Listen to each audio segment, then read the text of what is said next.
예, 우리 전국에 계시는 우리 성도님들 안녕하셨습니까? ABN을 통해서 제공해드리는 안교 교과의 맥잡기 프로그램을 시청해 주셔서 감사합니다. 이제 7과 교과를 함께 살피게 되겠습니다. 이번 주는 우리 국내 최대의 명절인 설날을 맞이해서 우리 전국의 성도들께서 많은 곳을 여행하시겠지만 이번 교과를 통해서 하나님께서 우리를 부르신 그 부름의 신분과 또 삶이 무엇인지를 다시 한번 분명하게 배우고 또 우리의 믿지 않는 가족들에게 증거하는 좋은 기회가 되기를 간절히 바랍니다. 오늘 7과의 내용은 성령의 열매인 양선이라고 하는 제목으로 함께 나누게 되겠습니다. 성령의 열매, 양선. 우리가 평상시에는 양선이라는 단어를 잘 쓰지 않기 때문에 이 단어를 조금 더 쉽게 이해하기 위해서 우리 영어 교과에는 선한 것, goodness라고 하는 좋은 것, 선한 것의 명사 형태가 붙어서 이렇게 되어 있습니다. 그래서 우리는 이것을 그저 선한 행동이라고 번역은 할 수 있겠습니다만은 이렇게 됐을 때 남게 되는 중요한 질문이 하나 있습니다. 아마 이번 교과를 공부하시면서 한 분이 저에게 피드백을 주셨는데 성령의 열매가 결국 선하게 착하게 사는 것이라면 과연 그리스도인의 삶의 선한 것과 비그리스도인의 선한 삶에 무슨 차이가 있겠습니까? 라고 하는 질문을 하시는 분들이 계시다고 얘기를 들었습니다. 여러분 마음에도 그런 생각이 드십니까? 오늘 우리는 이 중요한 이슈에 대해서 한번 생각해 보려고 합니다. 과연 교회에 나오는 그리스도인들도 가난한 이웃들을 돕고 또 불자들도 그렇게 하고 있고 또 다른 이 종교를 갖지 않는 사람들도 어려운 이웃들을 돕기 위하여 활동을 하고 있습니다. 과연 이 둘 사이에 차이가 있는 것인가? 우리가 차이가 없다라고 말한다면 우리가 지금 신앙하고 있는 것에 의미를 찾지 못하게 되죠.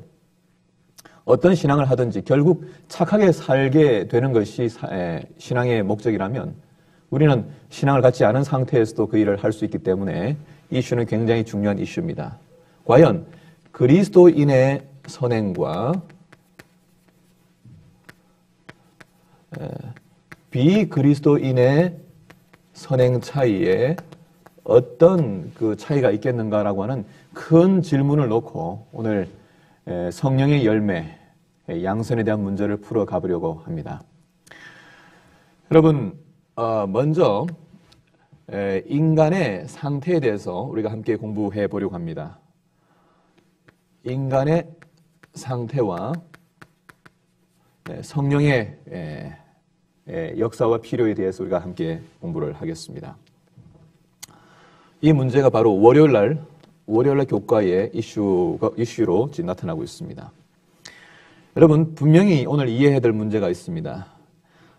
제가 생각하기에 이 문제는 상당히 많은 교회 안에 있는 크리스찬들이라 할지라도 심각하게 아주 깊이 있게 이해하지 못하고 있기 때문에 우리 교회의 모습이 소위 은혜의 공동체, 정말 세상에서 맛볼 수 없는 사랑의 공동체, 세상이 제공할 수 없는 용서가 제공되는 교회가 되지 못하는 이유가 바로 인간의 상태, 인간의 죄된 상태에 대한 이해를 정확하게 갖지 못하고 있기 때문에, 특별히 경험적으로 그것을 납득하고 있지 않기 때문에 생기는 문제라고 확신합니다.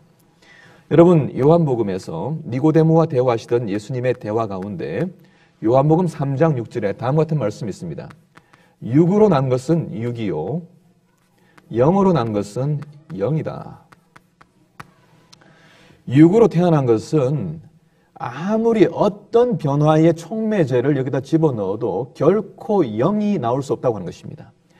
그러나 영으로 태어난 것만 영원히 존재하는 성령, 영의 존재가 될 수 있다라고 성경이 이야기하고 있다면 과연 우리는 어디에 속해 있는 존재들입니까? 물론 크리스찬으로서 믿음을 가지고 예수 그리스도의 십자가를 통해서 신분이 변화된 것을 믿고 있는 우리들의 스테이터스는, 상태는 바로 이 후자 부분에 있겠지만 그럼에도 불구하고 크리스찬으로 살아가는 우리의 삶의 모습도 여전히 육의 모습들을 가지고 있습니다. 여전히 이기적이고 여전히 교만하고 여전히 허영심에 사로잡히는 그런 유혹들에 노출되어 있습니다. 이것은 매우 현격한 차이가 있는 것으로 결코 이 둘 사이를 인간의 노력으로는 바꾸거나 넘어갈 수가 없는 것이죠. 자, 다시 요한복음 6장으로 넘어가면 우리가 잘 아는 대로 요한복음 6장 63절에 살리는 것은 영이니 살리는 것은 영이니 육은 무익하다라고 말하고 있습니다. 아무런 유익이 없다. 육으로 난 것을 가지고 어떤 생명이 있는 것을 생산해낼 수가 없다라고 분명하게 예수님께서 말씀하고 계셨습니다. 자, 그럼에도 불구하고 크리스찬들의 삶에서는 이 선한 것들을 생산할 수 있다고 믿지만 과연 이것이 인간 스스로 만들어내는 선인가 아니면 다른 어떤 이 동인에 의하여 다른 근원 능력에 의하여 생산해내는 것인가? 이 질문에 의하여 완전히 그리스도인의 삶과 또 이 비그리스도인 삶이 구분된다고 하는 것을 기억해야 합니다. 자, 한번 좀 생각해 볼 말씀이 있는데 예수님께서 마태복음 7장 16절에서 그들의 열매로 그들을 알지니라고 말씀하시면서 가시나무에서 포도를 엉겅퀴에서 무화과를 딸 수 있겠느냐라고 하는 질문을 하셨습니다. 자, 이 3살 난 아이라도 이 질문에 대하여 대답할 수 있습니다. 가시나무가 교회에 출석하고 재림연수원을 갔다 오고 금식기도를 3일 하고 나면 적어도 한 송이쯤의 포도는 맺을 수 있습니까? 천만에 그럴 수 없습니다. 가시나무가 죽었다 깨어나도 포도나무가 되지 않는 이상 포도를 맺을 수가 없습니다. 엉겅퀴도 마찬가지입니다. 이 이야기는 어떤 사실을 이야기하고 있는 것입니까? 인간은 과연 태어날 때부터 영의 존재입니까? 육의 존재입니까? 우리는 태어날 때부터 가시나무처럼 이기적인 다른 사람이 내게로 접근해서 오는 것을 싫어하고 경쟁적인 삶을 살아가는 이 가시나무 같은 존재로 태어났습니다. 이것이 기독교회가 이야기하는 것입니다. 성경이 이야기하고 있는 인간의 이해입니다. 물론 타락 이전의 인간은 완전했지만 타락 이후에 이 악한 영향을 입고 태어난 이 타락한 이 인간들은 태어나면서부터 가시나무입니다. 그래서 가시나무가 어떻게 노력해가지고 포도나무 비슷한 포도송이 하나를 맺어가는 것처럼 보여도 이것은 포도가 아닙니다. 본질적으로. 우리는 어떤 선한 노력과 아무리 열성적으로 노력한다 할지라도 선한 것을 하나도 만들어낼 수 없습니다. 그런데 이것을 쉽게 동의하지 않죠. 크리스찬이라 할지라도 이걸 동의하지 않죠. 다시 말해 우리가 지금 교회에서 어떤 선한 행동을 한다 할지라도 이것이 내가 생산해낼 수 있는 것이라고 믿는다면 착각이란 말입니다. 우리는 지금 교회를 출석하고 하나님의 자녀로 살고 있음에도 불구하고 여전히 내 힘으로는 내 능력으로는 완전히 선한 것이라고 하는 완전히 아름다운 것은 결코 생산해낼 수 없는 것을 우리가 알고 있습니다. 여러분 이 문제에 대해서 얼마만큼 뼈저리게 깊게 경험적으로 이해하고 계십니까? 여러분 우리는 교리적으로 죄인된 인간의 상태에 대해서 여러 말씀들을 통해서 배운 적은 있습니다. 예를 들어 로마서 3장 10절부터 20절에 있는 말씀이 의인은 없나니 한 명도 없다. 하나도 없다. 라고 하는 말씀의 연속들을 보게 됩니다. 이런 말씀들이 전도서 7장 구약성경 20절에 가면 선을 행하고 전혀 죄를 범하지 아니하는 의인은 세상에 없다. 한 명도 없습니다. 한 명도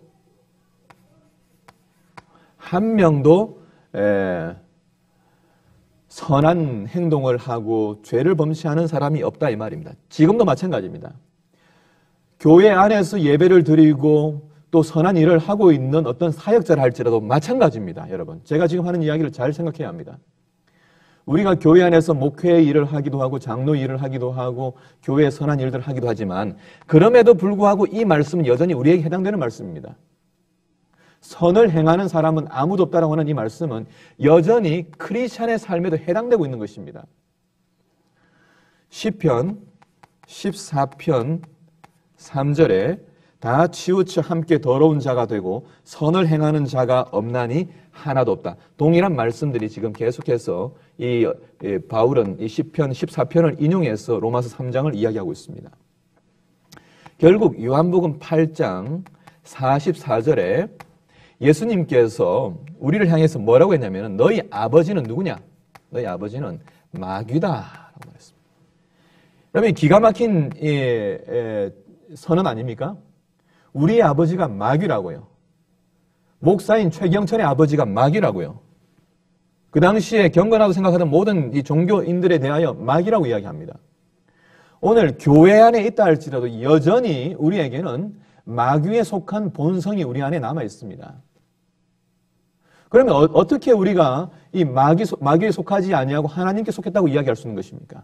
이 이야기를 우리가 이해해야 되는 것이죠. 일단은 인간의 상태는 너무나 죄되기 때문에 완전히 죄되기 때문에 선한 것은 하나도 만들어낼 수가 없습니다. 가시나무에서 포도를 육에서 영을 만들어낼 수가 없습니다. 우리는 궁극적으로 마귀에게 속해졌기 때문에 생각하는 것이나 또 계획하는 것이나 마음에 어떤 생각들이 완전하게 퍼펙트하게 100% 순수하게 선한 것을 만들어낼 수 없다고 하는 것에 대하여 여러분 인식하시고 인정하십니까? 여기에서 우리는 구원이 출발할 수 있습니다. 여기에서 기독교 구원이 시작됩니다. 사실 이 말씀은 모두가 다 현재 나에게, 이 목사인 저에게 해당되는 말씀입니다. 선한 것은 나에게 하나도 없다. 선한 것은 나에게 몇 개가 있다가 아니라 하나도 없다라고 하는 말씀이 우리 모두에게 해당되는 말씀이라고 하는 것을 사실 크리스찬들이 인정하지 않고 있습니다. 우리는 예수를 믿고 난 다음에 의인이 되었습니다. 칭의를 통하여 의롭게 되었지만 그럼에도 불구하고 내 속에는 선한 것이 하나도 없다라고 하는 로마서 7장의 바울의 고백이 크리스찬들의 고백인 것을 많은 경우에 잊어버리고 살아가는 것입니다. 그래서 교회 안에 있는 사람과 교회 밖에 있는 사람이 함께 어울리기 어렵다고 생각하는 그런 이질적인 문제가 교회 안에서 여전히 상존하고 있는 것을 우리는 보게 되는 것이죠. 자, 제가 몇 가지 이야기를 좀 통해서 과연 인간의 상태가 정말 전적으로 정말 이 타락한 상태에서 비록 하나님의 그 선한 것이 오늘 교과에 있는 것처럼 잠재적으로 남아있다 할지라도 하나님께 드려질 수 있는 완전히 선한 것은 우리에게 없다 이 말이에요. 자, 왜 우리가 이 선한 것을 만들어낼 수 없는가? 첫째, 둘째, 적어도 저는 한 3가지 정도로 혼자 생각해 봅니다. 요약했습니다. 첫째는 죄라고 하는 것은 말이죠. 죄라고 하는 것은 준비하지 않아도, 준비 없이도, 연습 안 해도, 훈련 안 해도, 대학을 안 다녀도 죄는 나옵니다. 이 예 중에 하나가 거짓말인데 여러분 사람이 얼마나 거짓말에 익숙한 존재인지 여러분 개인적인 삶에서 경험하고 계십니까? 인간이 얼마나 거짓말에 익숙한지요. 제가 이 이야기를 일일이 다 말씀드릴 수 없습니다만은 거짓말하는 경우에는 우리가 준비하지 않았음에도 불구하고 그냥 튀어나오는 것이 거짓말입니다. 우리가 이 어려움을 모면하기 위하여 사용하는 것이 거짓말인데 이 거짓말은 내가 거짓말을 해야지라고 생각하고 내가 3분 후에 거짓말을 할 거다라고 계획하지 않았는데 무의식 속에서 그냥 튀어나옵니다. 자동적으로 튀어나옵니다. 제가 잘 아는 이 데니 킴이라고 하는 아주 훌륭한 이 젊은 장로가 있습니다. 아마 한국에도 초청되어서 강의를 들었는데 이분의 고백 가운데에서도 한 면모를 봅니다. 회사에서 동료 이 크리스찬 세 친구가 일을 하고 있습니다만은 어떤 때 전화를 한 친구가 받아가지고 넘겨주려고 그래요. 자기한테. 근데 그 전화를 건 사람이 전화 대화를 하고 싶지 않은 사람입니다. 그래서 데니가 이야기합니다. 야 친구야 없다 그래라. 나 없다 그래라. 자, 없다 그래라라고 하는 것도 거짓말 아닙니까? 있는데 없다라고 말하는 것도 거짓말인데 이거는 준비하지 않고 자기를 방어하기 위해서 없다라고 말하는 것입니다. 거기에 같이 있는 가톨릭 친구는 말하기를 난 거짓말 못해. 네가 있는데 어떻게 거짓말을 해? 라고 이렇게 대답하는 참 훌륭한 크리스찬 친구를 두고 있는 데니 킴입니다. 본인에게서도 거짓말이 준비하지 않은 채 튀어나오고 또 그 이야기를 지적한 그 친구의 삶 가운데서도 어떤 경우에 거짓말이 튀어나올 가능성이 있습니다. 이것이 저와 여러분의 형편이죠. 두 번째는 선하게 시작한 것도 많은 경우에 악한 것 또는 이기적인 것으로 끝나더란 말이에요. 제가 한 이야기를 드리면 제가 인천중앙교회에서 인턴 전도사를 시작하고 우리 원로 목사님을 모시고 목회를 하게 되었습니다. 그때 저희 집사람이 그 아이를 가지게 되어서 입덧을 막 시작하고 뭐 이렇게 이 과일들 찾는데 먹을 것을 찾고 하게 되는데 뭐 잘 찾지 않던 저희 아내가 한날 단감이 먹고 싶다고 이야기했습니다. 그래서 옳거니 하고 제가 교회차를 몰고 시장에 갔습니다. 그리고 진영 단감 한 줄을 사게 되었어요. 아마 그때 가격으로 한 3,000원 했던 것 같습니다. 그래서 한 봉지를 사가지고 계산을 하고 나오려고 하는데 누가 생각나냐면은 제가 모시는 담임 목사님이 생각이 났습니다. 그래서 담임 목사님 걸 하나 더 사야 되겠다라고 하나를 더 계산을 하고 두 봉지를 들고 나왔습니다. 여러분 여기까지는 제가 어떻습니까? 선하죠. 어른을 생각하고 한 봉지 더 샀습니다. 그런데 두 봉지를 가지고 교회에 도착하면서 차를 세우는데 그만 조수석에 있던 봉지 중 하나가 땅에 떨어져 버렸습니다. 바닥에. 그때 제 머릿속에 얼른 계산적인 생각이 들었습니다. 하나가 땅바닥에 떨어져 버렸습니다.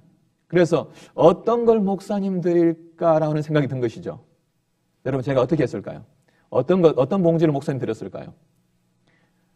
떨어진 봉지를 드릴 수는 없었습니다. 차마. 누구나 양심이 있으니까. 제가 한 행동은 무엇인가 하면 두 봉지를 가지고 빙빙빙 돌렸습니다. 눈을 감고. 그리고 잡히는 대로 그냥 숫자를 세지 않고 딱 잡아서 오른쪽 잡히는 것을 목사님께 드렸습니다. 여러분 이렇게 선하게 출발한 일이라 할지라도 상당히 많은 경우에 이기적인 선택을 하게 되는 제 모습을 보게 되는 것입니다. 세 번째로 우리는 말이죠. 악하게 되려고 노력하거나 의도적으로 악하게 살지 않아도 우리는 가만히 있어도 막 부패합니다. 가만히 있어도 악해집니다. 이제 우리가 뒷부분에 이 선한 행동에 대한 구체적인 이야기를 우리 마태복음 25장에 나오는 세 번째 비유, 양과 염소의 비유를 통해서 결론을 맺겠습니다만은 우리는 많은 경우에 가만히 있는 것은 괜찮은 거라고 생각합니다. 그러나 우리가 미국에 있는 법을 아는 것처럼 선한 사마리아 인법, 우리 성경에 나오는 이야기를 통해서 선한 사마리아 인법이 있는데 이건 무엇입니까? 길 가다가 어려움을 당한 사람을 돌보지 않은 것도 법적인 저촉을 받고 이 문제를 삼을 수 있다고 하는 것이 바로 선한 사마리아 인법입니다. 자, 우리는 많은 경우에 선함이라고 하는 것을 어느 정도까지라고만 생각하냐면 다른 사람에게 해를 끼치지 않는 정도라고 생각합니다. 그러나 다른 사람이 지금 아파서 또 불행 가운데 있을 때에 함께 공감하거나 그들을 위로해 주지 못하는 상태에 있는 이 가만히 있는 상태가 얼마나 또 더욱 부패한 상태에 있는지를 우리는 생각할 수 있는 것이죠. 그런 점에서 우리는 한순간도 죄인이 아닌 순간이 없습니다. 한순간도 우리는 내가 가지고 있는 것을 다른 사람을 적극적으로 돕고 다 내어주지 않는 한 사실 이 죄인의 이 범주 안에서 자유를 얻을 수 있는 사람이 아무도 없는 것이죠. 그러므로 우리는 육으로 난 것은 육이요라고 하는 것에 해당되고 있고 가시나무에서 포도나무를 맺을 수 없는 이 절망감 가운데에서 사실 살아왔고 또 때때로 크리스찬의 삶을 살면서도 또한 절망을 갖는 것입니다. 결국 로마서 7장 18절에 있는 것처럼 내 속 곧 내 육신에 선한 것은 한국말로는 하나도라는 말이 없지만 영어 성경에는 nothing이 나옵니다. 선한 것은 nothing, 하나도 내 안에 없다라고 하는 바울의 고백을 오늘 교회에서 예배를 드리고 크리스찬으로 살아가는 우리도 역시 이 고백 속에서 있다고 하는 것입니다. 고백 선상에 있는 것입니다. 그래서 로마서 3장 우리 10절부터 20절에 의인은 없나니 한 명도 없다라고 하는 이 사실 가운데 마지막 20절에서 율법의 행위로 그의 앞에 의롭다 하심을 얻을 육체가 없나니 율법으로는 죄를 깨닫는다라고 말했습니다. 율법의 기준 앞에, 율법 기준 앞에 의인은 없습니다. 율법의 기준 앞에 의인은 없습니다. 사실 산상수훈이라고 하는 마태복음 5장부터 7장에 나오는 이야기는 율법에 대한 예수님의 재해석이죠. 이 이야기는 무슨 이야기입니까? 그래, 너희가 지금 실제로 간음을 행하지 않고 실제로 살인하지 않았다 할지라도 형제를 보고 미워하는 자는 살인한 것이고 마음에 음욕을 품은 것도 간음한 것이라고 이야기하면 이 율법의 조항 가운데 걸리지 않을 사람이 누가 있습니까? 다 걸린 것입니다. 그러니까 예수님이 한바탕 해보자는 것입니다. 너희가 율법을 지켜가지고 이렇게 된다고? 할 수 있다면 한번 해보자. 하나님의 율법이 표면적으로 살인하지 않고 간음하지 않은 것이 뭐 되는 것 생각하지만 아니다. 너희가 마음으로 짓고 있는 문제, 결국 마음이 부패한 상태에 있기 때문에 너희는 전부 다 율법의 조항 가운데 다 걸렸다. 결국 뭐예요? 결국 심판을 받아가지고 멸망받는 이 신세가 될 수밖에 없는 것이다 라고 이야기하는 것입니다. 그 마태복음 7장 산상수훈 가운데에서 지금 이 가시나무 이야기가 나오는 것이죠. 가시나무에서 포도를 딸 수 있느냐? 안 된다. 그건 될 수 없다고 하는 이야기입니다. 결국 우리는 오호라 곤고한 사람이로다. 누가 이 사망의 몸에서 우리를 건져내랴라고 하는 탄식 속에서 우리는 살아왔고 이 탄식의 문제를 어디서 해결했습니까? 어디서요? 그리스도의 십자가 앞에서 우리가 해결받았습니다. 이 십자가가 우리에게 어떤 능력이 있습니까? 십자가는 첫 번째로 하나님의 사랑을 확정한 것입니다. 로마서 5장 8절. 십자가에서 돌아가시는 그 모습을 통해서 죄인을 얼마나 사랑하시는지를 주님께서 분명히 보여주셨습니다. 이 앞에서 내 가치가 다시 재확인받습니다. 내가 이렇게 미저러블한 비참한 존재였지만 예수께서 나를 위하여 돌아가셨습니다. 그러므로 나는 그분의 사랑을 입은 존재입니다. 두 번째로 법적인 문제가 해결되었습니다. 법적 문제.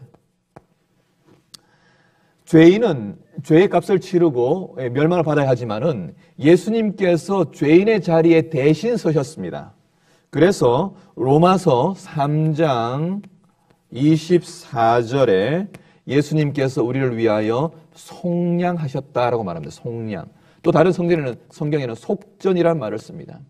영어로는 ransom이라고 하는 단어와 또한 이 법적으로 이 벌을 받아야 하는 사람을 대신해서 법을 받게 될 때에 우리는 그것을 영어로 substitution이라고 말할 수 있습니다. 이것은 생화학을 공부하거나 화학을 공부하는 친구들은 이걸 치환이라고 이야기합니다. 치환.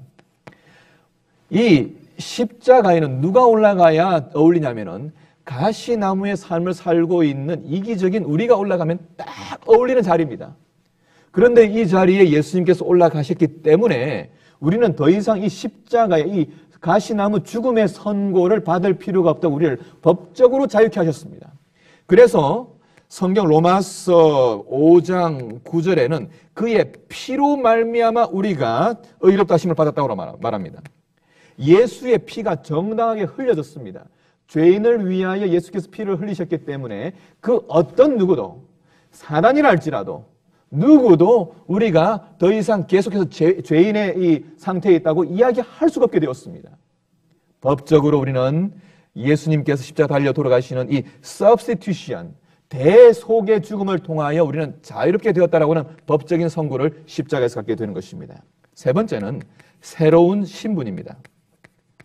사실 이 문제를 풀어가는 일에 시간이 좀 부족하고 제가 짧게 이 방송을 끝내야 하기 때문에 다 다루지 못합니다만은 우리는 십자가 사건이 왜 있었는지에 대하여 지난 몇 시간을 통해서 공부했는데 갈라디아서 3장 13절 14절에서 십자가는 그 사건 자체로 끝나는 것이 아니라 우리에게 성령을 주시기 위함이라고 하는 말씀을 공부한 적이 있습니다. 여러분 기억나십니까? 성령을 허락하시기 위하여 우리에게 십자가에서 이 죄를 씻으시는 예수님의 희생이 있었다라고 하는 것을 갈라디아서 3장을 통해서 우리가 공부한 적이 있습니다. 본질적으로 우리의 문제는 성령 부재 문제거든요. 죄인으로 살아가는 문제는 성령 부재 문제이기 때문에 예수님께서 십자가를 통해서 우리에게 성령을 허락하시기 위하여 돌아가셨습니다. 죄인의 마음을 정결케 하셨기 때문에 이제는 믿음으로 그 어느 누구도 나를 죄되다 말할 수 없기 때문에 그것을 믿는 사람의 마음 가운데 성령께서 임하실 수 있게 되었습니다. 누구든지 목마르거든 내게로 와서 마시라고 말하고 그것을 손 내밀어 받으라고 말씀하시는 그 초청을 믿음으로 받아들였기 때문에 오늘 저와 여러분들 안에 성령께서 계십니다. 성령께서 계시는 이 문제로 인하여 우리는 궁극적으로 로마서 8장 14절에 영으로 인도함을 받는 자는 하나님의 아들이다라고 하는 선언을 보게 됩니다. 그렇습니다. 하나님은 영이십니다.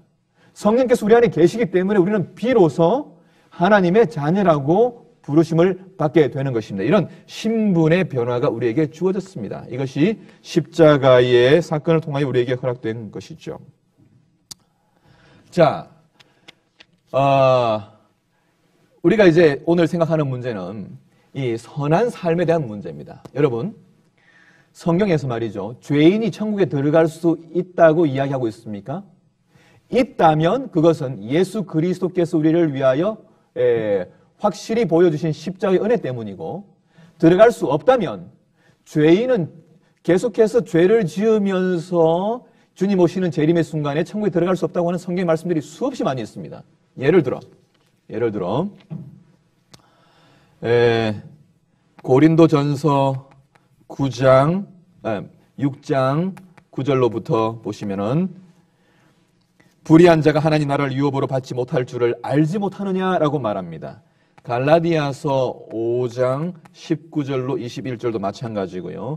에베소서 5장 5절도 마찬가지고 요한계시록 21장 8절 22장 15절에 간음하는 자들과 거짓말하는 자들과 불의를 행하는 자들은 결코 천국에 들어갈 수 없다고 이야기합니다. 그러므로 그리스도인의 삶 가운데에서 선한 삶이 생산되어야 합니다.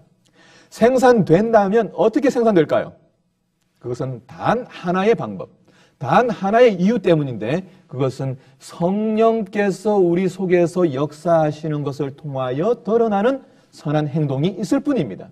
이것만이 참된 선행이요, 참으로 하나님께서 받으실 만한 선행이지 인간 스스로 만들어내는 어떤 선한 그것이 우리를 구원받도록 하는 공로, 메릿이 될 수 없다고 하는 것입니다.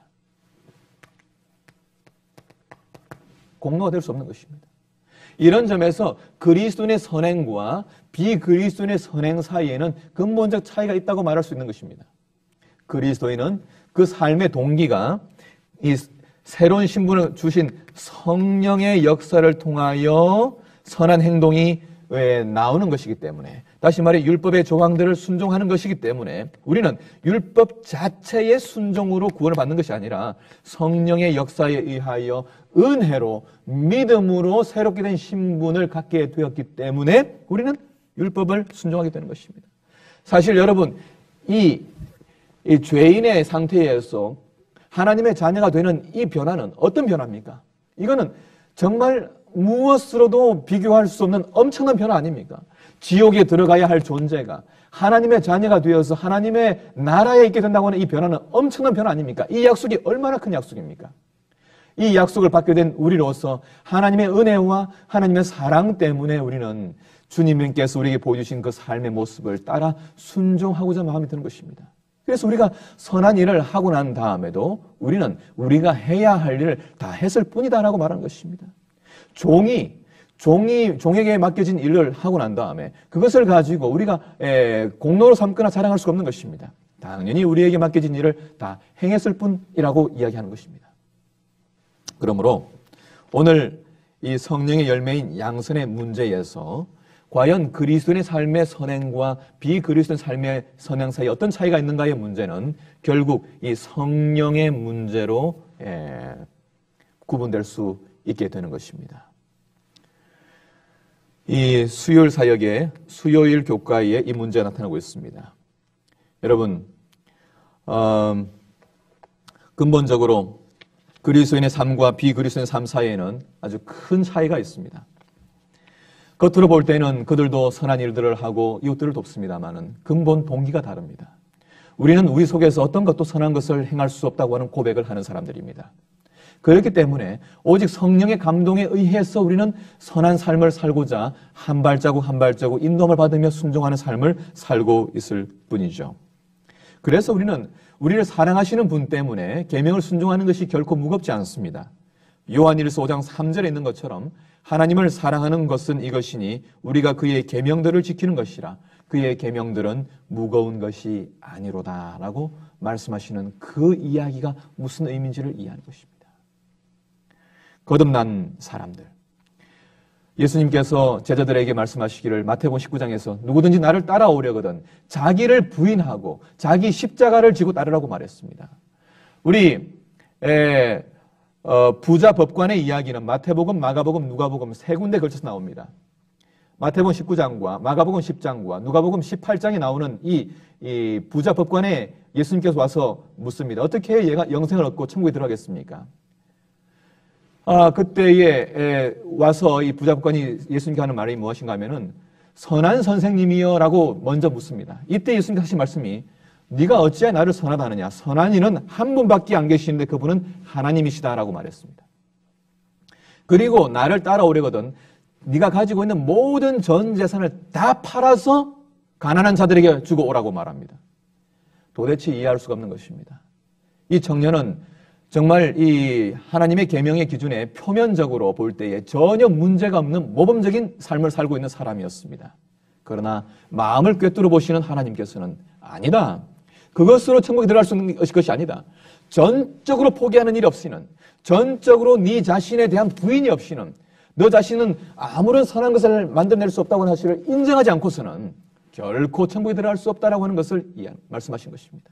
우리는 오직 믿음으로 말미암아 우리 안에 주어진 성령의 임재하심을 통한 거듭난 삶을 통해서만 천국에 들어갈 수 있다고 하는 것을 우리는 이해하고 믿고 있는 것입니다. 그러므로 오늘 우리 그리스도인 삶의 성령의 열매 이 양선의 문제는 결국 성령의 문제입니다. 선한 삶의 문제는 성령께서 감동시키시는 문제인가 아닌가의 문제입니다. 우리는 매 순간 어떤 일을 할 때, 어떤 선한 일을 계획하게 될 때에 성령께서 그 일들을 이끌어 가시도록 내어드려야 합니다. 그렇지 않으면 그 속에는 분명하게 결국은 자기의 선함이 드러나든지 자기의 이기적인 모습으로 변질될 수밖에 없는 위험성을 언제나 가지고 있는 우리들이기 때문에 우리는 성령의 역사에 의존해야 하는 것입니다. 마태복음 25장에 나오는 양과 염소의 비유에서 예수님께서는 이 두 가지 죄에 대한 설명을 하고 있습니다. 첫 번째는 commit, 의도적으로 짓는 죄의 범위도 있지만은 지극히 작은 자에게 하지 아니한 것이 내게 하지 아니한 것이라고 말씀하시면서 어떤 죄도 있다고 말씀하시냐면 오미트의 죄도 있다고 말합니다. 빠뜨리고 생략하고 하지 않은 죄도 있다고 말씀하시는 것입니다. 오늘 크리스천의 삶에는 그저 방어적으로 다른 사람에게 해를 끼치지 않는 정도의 선이 아니라 적극적으로 능동적으로 끊임없이 선한 삶을 살아가기 위하여 성령의 인도하심을 구하는 사람이 되어야 한다고 하는 것이 성경의 메시지입니다. 사랑하는 성도 여러분, 오늘 우리의 교회들이, 오늘 우리 한국 재림교회가 바로 적극적인 성령의 역사를 통한 선한 교회들이 되고 선한 개인들이 되고 선한 가정들이 되어야 할 필요가 있지 않습니까? 바로 우리 마음에 거하시는 성령의 역사를 통해서 가능합니다. 제 개인적으로 저는 너무나 이기적인 존재인 것을 인식하고 있습니다. 때때로 IT라든지 또 스촨성 지진 때문에 모금 활동을 하고 또 모금을 요청하게 될 때 제 마음 가운데는 이기적인 선택을 할 수밖에 없습니다. 제 마음 가운데 제가 할 수 있는 최소한의 범위로 선을 긋고 얼마를 드려야지라고 말하지만 적극적으로 다 내어드리지 못하는 제 마음을 보게 됩니다. 한 번은 제가 스촨성 문제로 교직원들에게 그 모금을 요청하는 한 날이 있었습니다. 제 마음 가운데 들어올 때부터 그래 얼마 드려야지라고 하는 마음에 선을 그었습니다. 그런데 그 주에 제 아내가 제게 이 용돈을 주면서 그동안 못 주었던 몇 달치를 한꺼번에 주었습니다. 그래서 제가 평상시 사고 싶었던 것이 컴퓨터 모니터였기 때문에 이 모니터에 눈독을 들이고 시장에 가보았더니 아내가 준 그 돈을 가지면은 해결할 수 있겠더라고, 살 수 있겠더라고요. 그래서 그 돈을 가지고 있는 차에 중국 스촨성 지진을 입은 사람들을 도와달라고 하는 요청을 받게 되었습니다.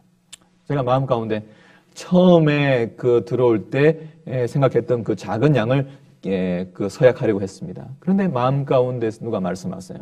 야, 그걸로 되겠냐? 사람 생명이 중요하냐 아니면 컴퓨터 모니터가 중요하냐라고 하는 음성이 들려요. 할 말이 없죠. 생명이 더 중요하죠. 컴퓨터 모니터는 당장 없어도 되지만 사람 생명은 지금 살려야 되니까요. 그래서 괴로웠습니다. 제가 사고 싶었던 일이 모니터가 있는데 그걸 포기해야 하다니. 하나님 너무하십니다. 제가 얼마나 지금 벼러왔던 것인데. 그러나 제 마음 가운데서 끊임없이 성령께서 양심의 가책을 일으키셨습니다. 그래서 제 마음 가운데서 작심을 하고 이 금액을 아내가 저에게 준 그 용돈을 다 기재를 하고 내게 되었습니다. 그러고 나니까 제 마음이 홀가분해졌습니다. 그런 이후에 전화 한 통을 받게 되었는데 추가로 강의를 이 사회교육원에서 주면서 제가 결심한 이 금액보다 한 3배 정도의 금액을 그 학기에 제가 받게 되었습니다. 그래서 제가 하나님께 하나님 참 그런 딜을 저에게 하십니까? 라고 하는 그런 이야기를 한 적이 있습니다. 사랑하는 여러분, 성령께서 우리에게 말씀하시는 그 음성을 쫓아서 우리가 순종하게 될 때에 우리의 삶은 참으로 축복된 삶이 되리라고 믿습니다.